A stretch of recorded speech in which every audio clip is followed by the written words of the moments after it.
नमस्कार साथियों, आप सभी का हृदय से स्वागत है इस विशेष आध्यात्मिक श्रृंखला में, जहां हम आपके जीवन के महत्वपूर्ण पहलुओं को छूने का प्रयास करते हैं, वो भी हमारे महान सनातन ग्रंथों, पौराणिक पात्रों और उनके दिव्य अनुभवों के माध्यम से। आज का विषय है, हनुमान जी ने बताया कि कर्ज से कैसे मुक्त हुआ जा सकता है। जी हां, जीवन में अक्सर हम आर्थिक तंगी, कर्ज और परेशानियों में घिर जाते हैं। कई बार मेहनत के बाद भी पैसे की तंगी खत्म नहीं होती और कर्ज का बोझ बढ़ता ही जाता है। ऐसे में एक प्रश्न उभरता है, क्या कोई दिव्य मार्ग है जिससे इस बोझ से मुक्ति पाई जा सके? इस प्रश्न का उत्तर हमें मिलता है हनुमान जी की शिक्षाओं में। हनुमान जी, जिन्हें संकट मोचन कहा गया है, उन्होंने न केवल राम कार्य में सहायता की, बल्कि मनुष्यों को जीवन की कठिनाइयों से निकालने के सूत्र भी दिए। कर्ज से मुक्ति का भी उन्होंने एक आध्यात्मिक मार्ग बताया, जो न केवल हमारे धन संबंधी संकटों को दूर करता है, बल्कि मानसिक शांति भी देता है। तो चलिए, अब हम धीरे धीरे हनुमान जी के बताए मार्ग की ओर बढ़ते हैं। सबसे पहले, श्रद्धा और समर्पण। हनुमान जी का जीवन स्वयं भक्ति और समर्पण का उदाहरण है। वे कहते हैं, यदि तुम अपने जीवन के भार को प्रभु के चरणों में समर्पित कर दो, तो वह भार तुम्हारा नहीं रहेगा। इसी प्रकार, यदि आप अपने कर्ज, अपनी चिंता, अपने तनाव को राम भक्ति में विलीन कर दो, तो धीरे धीरे वह ऋण स्वतः हल्का लगने लगेगा। दूसरा, नाम का स्मरण। हनुमान जी स्वयं कहते हैं, राम नाम ही सबसे बड़ा धन है। जब भी मन निराश हो, जब भी हृदय भारी लगे, एकांत में बैठकर राम नाम का स्मरण करो। केवल राम राम राम का जाप करने मात्र से मन शांत होता है और ऐसी ऊर्जा उत्पन्न होती है जो आपको नए अवसर की ओर ले जाती है। कर्ज कभी केवल पैसों से नहीं उतरता, उसका एक हिस्सा मानसिक बोझ भी होता है। जब वह बोझ हटता है, तब आपके भीतर नई चेतना जागती है। तीसरा, शुद्ध आचरण और परिश्रम। हनुमान जी ने हमें यह सिखाया कि ईमानदारी और परिश्रम कभी व्यर्थ नहीं जाते।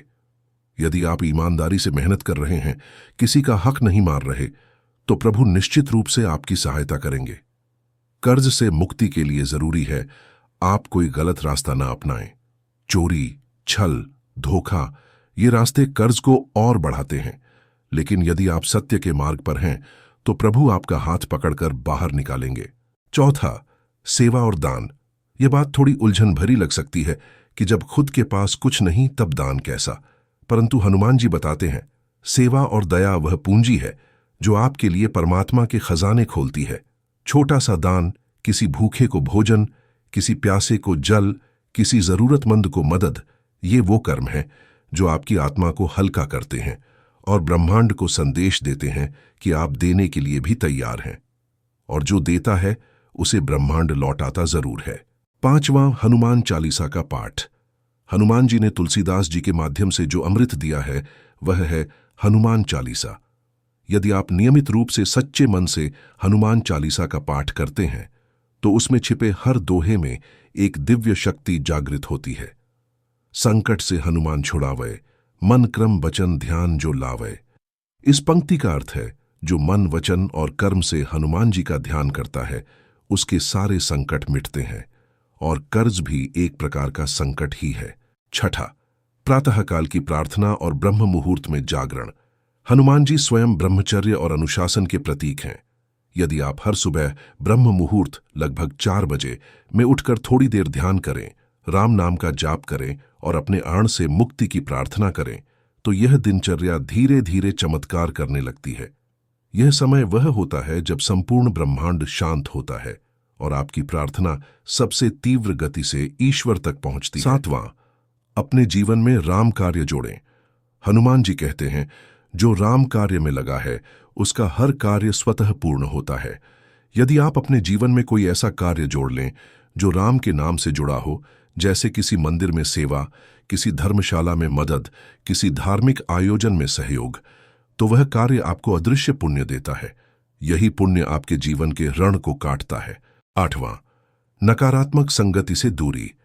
हनुमान जी ने कभी भी ऐसे लोगों का संग नहीं किया जो प्रभु से विमुख थे। यदि आप कर्ज से निकलना चाहते हैं, तो नकारात्मक लोगों से, कर्ज लेने की आदतों से, आलस्य और विलासिता से दूरी बनाएं। ये आदतें ही तो हैं जो हमें फिर से फिर से कर्ज की ओर ले जाती हैं। इन्हें त्यागना ही पहला कदम है मुक्ति की ओर। नवम, धैर्य और विश्वास। कर्ज का निपटारा कोई एक रात में नहीं होता। हनुमान जी कहते हैं, धैर्य रखो, समय लगेगा, लेकिन यदि मार्ग सही है तो मंजिल निश्चित है। आज थोड़ा सुधार, कल थोड़ी उन्नति, इसी तरह एक दिन पूर्ण मुक्ति मिलती है। अंत में एक सबसे महत्वपूर्ण बात, अपने लक्ष्य को भूलो मत। आप हर दिन यह संकल्प लें, मैं हनुमान जी की शरण में हूं और मैं इस आरण से मुक्त हो जाऊंगा। मैं कर्म करता रहूंगा और प्रभु परिणाम देंगे। हर सुबह यही सोचकर उठो और हर रात यही विश्वास लेकर सो। प्रिय श्रोताओ, आज का यह पॉडकास्ट यहीं समाप्त करते हैं, लेकिन इसकी ऊर्जा आपके मन में बनी रहे, यही प्रार्थना है।